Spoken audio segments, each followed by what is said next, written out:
한준희 장전의 원투펀치 228화 2부 시작하겠습니다. 자, 이번에 저희가 다룰 주제는요, 이 AFC 챔피언스 리그입니다. 4강 경기가 이제 FC 서울하고 전북현대 경기가 펼쳐졌는데, 그 많은 골득실을 극복하지 못하고 결국에는 전북현대가 결승에 올라가게 됐습니다. 이게 두 골 차만 돼도 사실은 극복한 역사들이 좀 꽤 있거든요. 예를 들어 1대3 뭐 이런 상황에서는 좀 뒤바꾼 역사들도 있습니다. 뭐 2대0만 만들면 되니까 쉬운 건 아니지만, 그런데 3골 차가 이렇게 되는 경우는 전 세계적으로도 좀 드물어요. 이게 이 역사가. 뭐 가장 잘 아시는 뭐 데포르티보 뭐 그런 거, 혹은 이제 예전에 차범근 감독이 레버쿠젠 때 UEFA컵 들었을 때 에스파뇰한테 원래 3대0으로 졌었어요. 근데 그 다음에 레버쿠젠이 다시 3대0으로 2차전에서 이기고 이제 연장 승부차기까지. 차범근 감독 골을 넣을 때. 차범근 감독이 그 3대0으로 두 번째 이기는 경기에서 세 번째 골을 넣었어요. 아주 중요한 골을 이제 기록을 하면서 UEFA컵을 레버쿠젠에게 안겨줬다고 볼 수가 있는데, 뭐 그런 사례. 그리고 혹은 뭐 80년대에 저 레알 마드리드가 보루시아 뮌헨글라트바흐랑 붙어서 4골 차를 아마 뒤집었던 경험이 있어요. 그러니까 제가 기억하는 것도 보면은 한 10년에 한 번 골로 그런 게 나올까 말까요. 그래서 사실은 이게 서울이 너무 높은 산을 올라가는 그런 상황이기는 했죠. 그래도 사실 서울의 입장에서는 끝까지 그래도 최선을 다했던 경기였어요. 리버풀 팬들 입장에서는 특히 뭐 경기 중에 이스탄불의 기적, 네. 후반에 3골을 또 넣는 기적을 연출한 바가 있기 때문에 기대를 할 수 있는 요소잖아요. 네. 근데 이날 사실 저는 저 서울에게 박수를 정말 보내주고 싶어요. 네. 그래서 황선홍 감독 체제에서 여러 가지 전형, 전술, 또 선수 기용 변화를 주긴 했습니다만, 이날 미드필더 싸움에서 사실 김보경, 이재성이 버티고 있는 미드필더를 상대로 맞불을 놔서 저는 이겼다고 봅니다. 맞습니다. 네, 서울이요. 그래서 오스마르, 주세종, 고요한.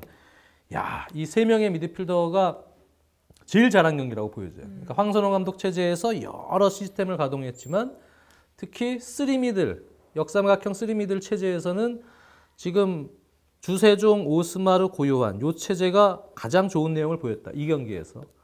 고요한 선수의 빠른 스피드를 활용한 커팅, 그리고 기동력을 활용한 공간 움직임, 공격 가담. 또 주세종 선수가 또 이날 아주 엄청나게 보이지 않는 역할, 또 보이는 역할까지도.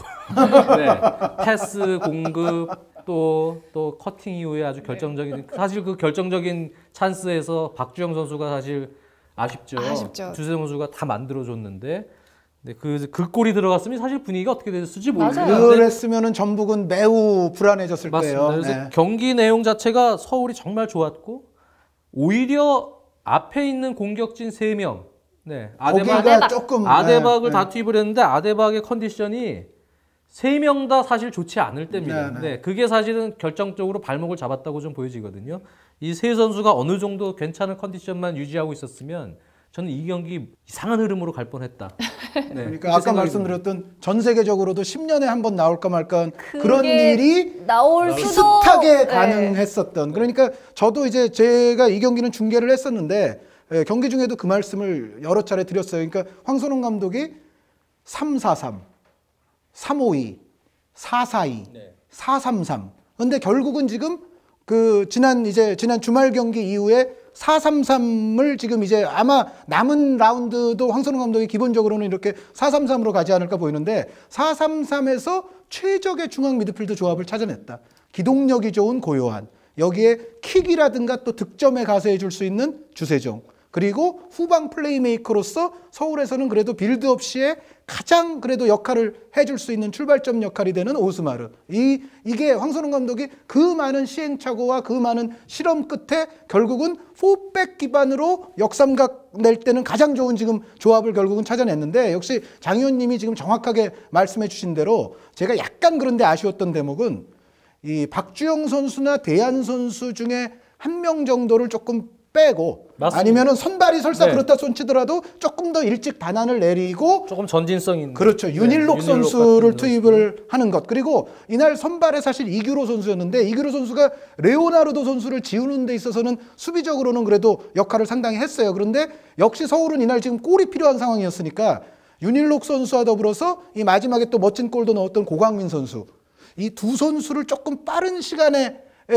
들여왔으면 또 어떤 결과가 나왔을까. 그러니까 아마도 이제 황선홍 감독이 또 남은 FA컵도 있고 지금 남은 4라운드도 있고 이런 상황에서 분명히 이제 그런 포진을 앞으로는 더 공격적으로 가져갈 거예요. 그런데 아데박이 다 있다고 해서 공격성이 더 증가되는 건 아니고 말씀드렸던 대로 윤일록이라든가 고광민이라든가 이런 자원들을 조금 더 잘 활용이 되면 이럴 때 오히려 공격력은 강해질 수 있다. 왜 우리가 그 유명한 일화가 있잖아요. 2002 한일 월드컵 유럽 지역 예선에서 네덜란드가 탈락을 했을 때 그때 뭐 클루이베르트, 뭐 카셀바잉크, 반후이동크 나중에 네 명을 반할이 다 투입했죠.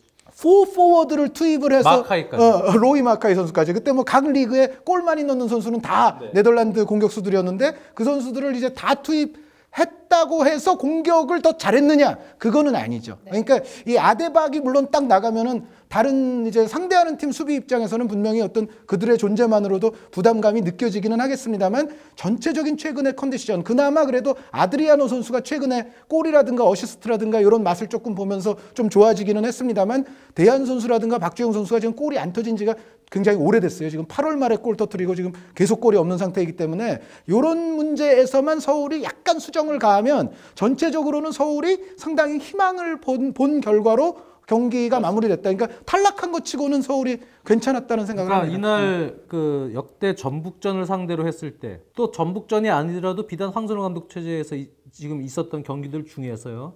제가 기록을 재보진 않았지만 제가 서울 경기를 웬만해서 다 보거든요. 이날 커팅 횟수가 제일 많았어요. 오스마루의 긴 다리로 이용한 태클, 또 고요한의 압박을 이용한 커팅, 주세종의 커팅 이후의 패스.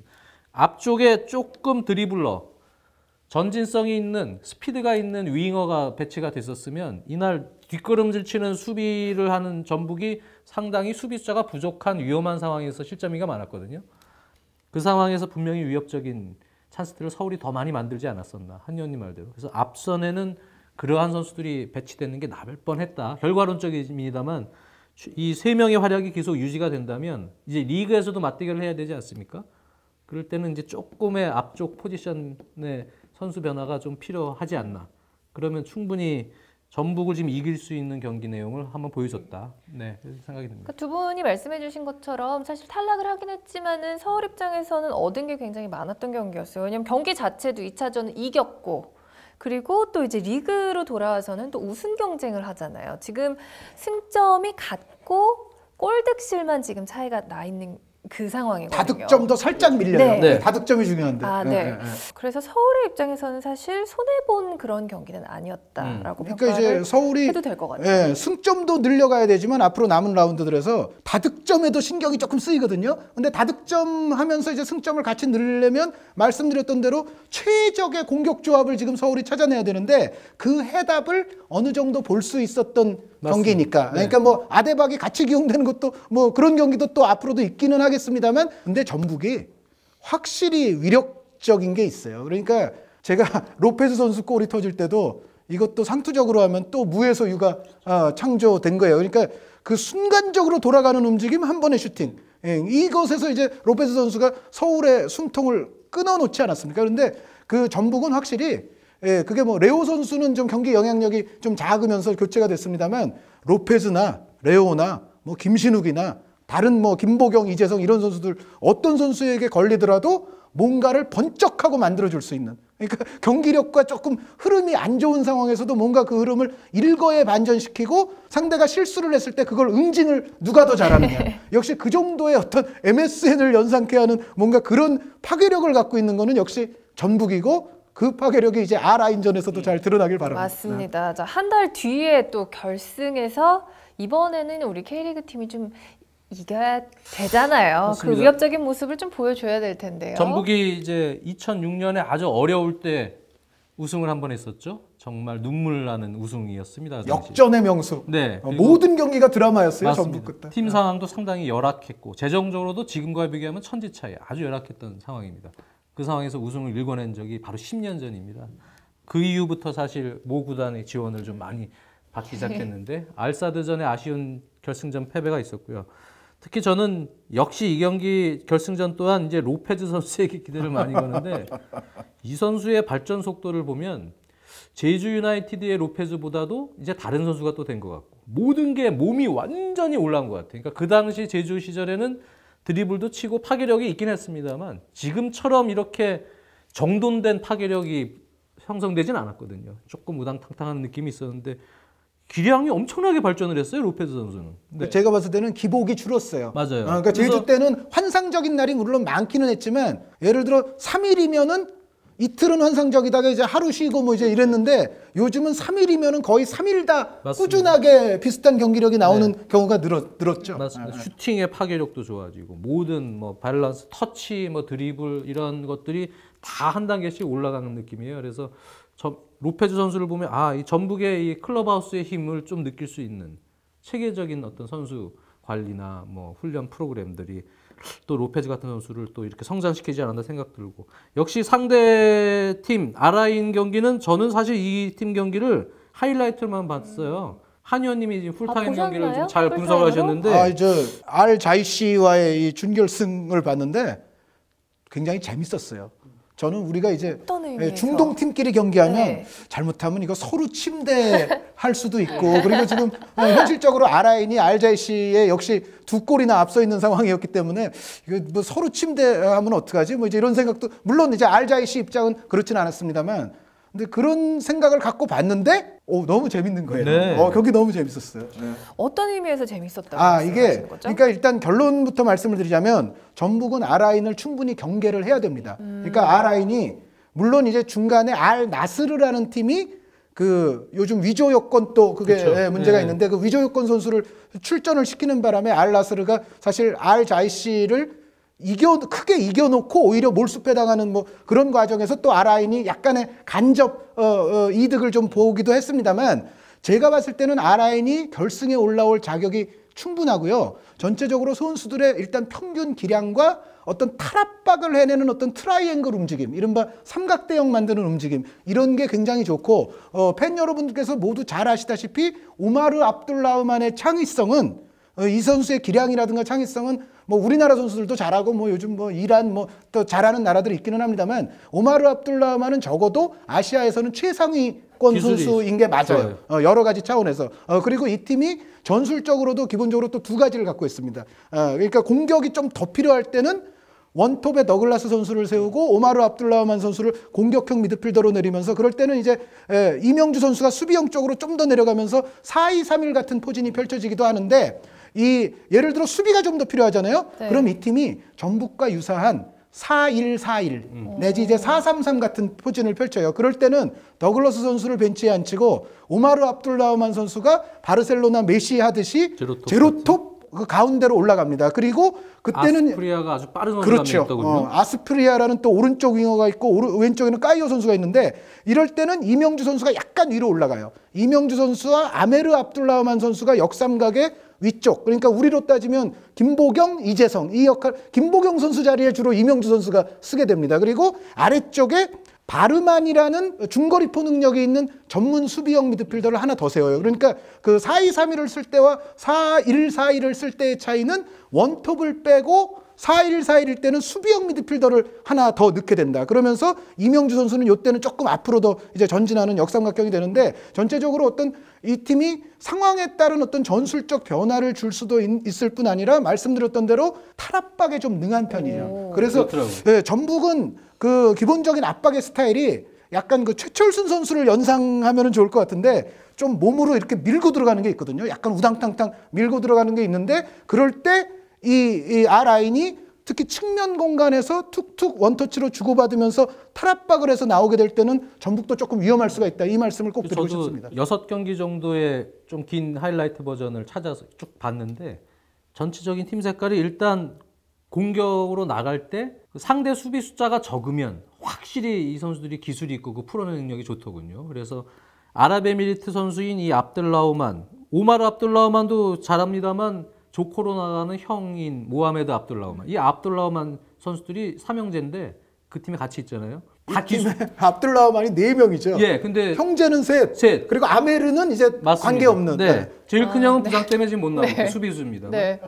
네, 형인 모하메드 압둘라흐만도 조커로 나갑니다. 이 선수도 기술이 좋아요. 그 압둘라흐만 두 선수가 다 기술들이 있고 센스가 있습니다. 거기에 이제 용병들도 아스프리아처럼 아주 빠른 윙어, 또 더글라스처럼 골을 넣는 골잡이, 특성들이 다 있고 이명주 선수가 또 여기서 중요한 역할을 하는 것 같더군요. 그래서 전체적으로 보면 역시 전북처럼 순간적으로 역습을 허용하거나 끊겼을 때 수비 숫자가 부족해질 경우에 이 팀은 무서운 팀이다. 네, 그 부분에 대한 경계를 항상 하는 상황에서 상당히 전북도 좀 조심스러운 운영이 수비 쪽에 숫자를 두는 상황에서는 필요하지 않느냐는 걸 느꼈어요. 그래서 얕잡아 볼 팀 절대 아니고 강팀이다. 네, 결승에 올라올 충분한 자격이 있는 팀이라는 거를 지금 일단은 느꼈습니다. 전체적인 하이라이트만 봤습니다. 그러니까 오히려 전북이 실수를 하면은 훨씬 위험한 상황에 빠질 수 그렇죠. 있다는 문제가 얘기죠. 될 수 있어요. 그리고 네. 불필요한 세트 플레이 같은 걸 내줬을 때 오마르 압둘라만을 비롯해서 이 팀에 또 왼발 프리킥을 아주, 처리할 네. 수 있는 선수들이 또 여럿 예리해요. 있고, 그리고 제가 봤을 때는 이 팀이 이 알 자이 시전에서도 그랬습니다만 사실 전북을 상대로 했을 때 4-2-3-1보다는 4-1-4-1 나올 가능성이 높아요. 그러니까 말씀드렸던 오마르 선수 제로톱에 이제 더글라스 선수는 이제 조커로 출격하고 이제 이런 형태가 될 가능성이 전북을 상대로는 더 높아 보이는데, 그럴 때 하나 조심해야 될 게 오마르 압둘라흐만 선수가 진짜 활동 공간이 이 제로톱으로서의 움직임 자체가 메시나 또띠 등과 상당히 닮아 있어요. 그러니까 톱으로 나와 있지만 실제로는 미드필드로 내려온다든가 측면으로 돌아나가는 활동 반경이 굉장히 넓고, 이때가 사실 그 전북이 가장 경계해야 될 상황인데, 오마르 선수가 톱에 있다가 수비 한 명 정도 끌고 이렇게 내려올 때, 그럴 때 이제 어떤 현상이 일어나냐면 아스프리아가 다다다다다다 들어가요. 아스프리아 선수가 이 발이 상당히 직선적으로 빠른 선수예요. 그래서 오른쪽 측면에서 다다다다 들어가는데, 그럴 때 오마르 선수나 이명주 선수가 또 롱패스로 찌르는 그런 게 있어요. 맞습니다. 그리고 여기에 그 같이 나오는 관계없는 압둘라흐만 선수, 아메르 압둘라흐만 선수도 제가 보면은 킬패스에 좀 능하더군요. 그러니까 드리고 싶은 말씀은 뭐냐면, 오마르가 내려올 때 오마르, 이명주, 아메르 이 세 선수가 모두 달려 들어가는 양 윙포워드를 향해서 킬패스를 찌를 수 있다는 거. 이때가 사실 이 R라인을 상대하는 팀들에게는 가장 위험한 장면들이 많이 초래가 되더라고요. 그리고 양 윙포워드의 성향을 보면 아스프리아 선수가 좀 더 직선형으로 이제 상대 뒷공간 돌파를 노리는 편이고, 까이오 선수는 그것에 비한, 물론 까이오 선수도 그런 플레이가 있긴 합니다만, 까이오 선수는 통상 우리가 반대발 윙어라고 말하는 왼쪽에 왼쪽에서 있다가도 중앙으로 치고 접고 들어오면서 또 슈팅, 혹은 풀백과의 어떤 연계를 통한 또 이제 풀어나가는 거. 까이오 선수는 아스프리아 선수와는 약간 또 스타일이 달라요. 그러면서 이제 오른발 능력이 좋고, 근데 이 선수가 또 가끔 보면 왼발도 곧잘 터뜨리는 선수이기 때문에 양 윙 쪽은 우리가 분명히 경계해야 되고, 그 가장 경계해야 될 포인트가 뭐냐? 오마르가 움직일 때. 오마르가 움직일 때 연계적으로 이 양 윙 쪽에서의 움직임도 좋기 때문에 그거를 전북은 틀림없이 네. 뒷공간의 문제를 경계하고 있어야 됩니다. 아주 재미있는 1, 2차전 될 것 같아요. 네. 경기를 보니까 물론 이제 이스마일 아흐메드나 뭐 살렘 같은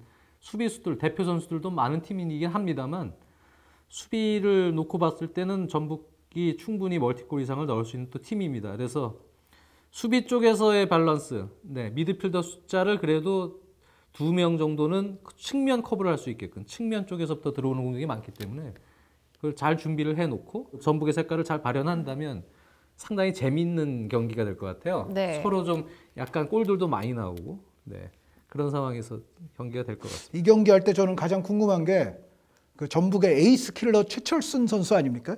항상 에이스한테 좀 이렇게 최강희 감독이 최철순 선수를 붙이는 경향이 강한데, 오마르 압둘라흐만에게 과연 최강희 감독이 최철순 선수를 이걸 붙일까 안 붙일까? 이것도 굉장히 궁금해요. 근데 어떻게 오히려 생각하세요? 약간 저는 이제 지역 방어, 존 프레싱을 병행하면서 위험 지역에서는 웬만하면 프리킥을 내주지 않는 게 좋을 것 같아요. 이 선수들이 보니까 하이라이트 다른 경기들도 그렇고 오마르 압둘라흐만 왼발킥이 상당히 정확도가 높습니다. 프리킥이요. 그러니까 웬만해서는 이 셋피스를 좀 주지 않는 편이 나을 것 같고, 그러기 위해서는 좀 수비적으로도 너무 거친 플레이보다는 좀 안전지향적인 플레이를 하는 게 낫지 않나 생각합니다. 그리고 그 잠깐 우리가 또 우려했던 점이 그 잔디 문제 때문에 전북에서 경기를 못 치를 수도 있다라는 이야기가 있었는데, 어처구니 없는 일이죠. 네, 다행히 또 네. 이제 잔디 보수에 들어갔다고 합니다. 네, 전북에서 예정대로 경기가 펼쳐질 예정입니다. 이 스포츠산업진흥법이 이제 완전히 시행이 이제 된 상황이에요. 그러니까 이제 시설법과 관련해서 구단들이 적극적으로 이제 활용을 해야 됩니다. 네.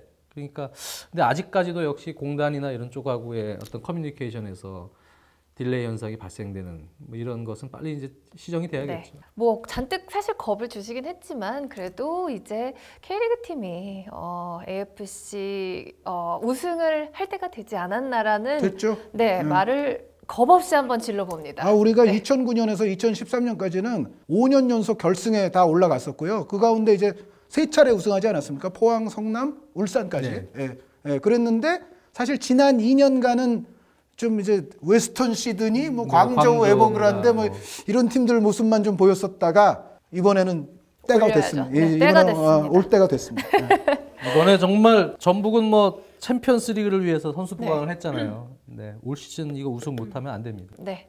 자, 한 달 뒤에 좋은 소식 기대하도록 하겠습니다. 왜냐하면 전북은 충분히 월드 클래스이기 때문입니다. 아시아 최강 팀이지. 저희 3부 주제가 월드 클래스. 월드 클래스라서 그래요.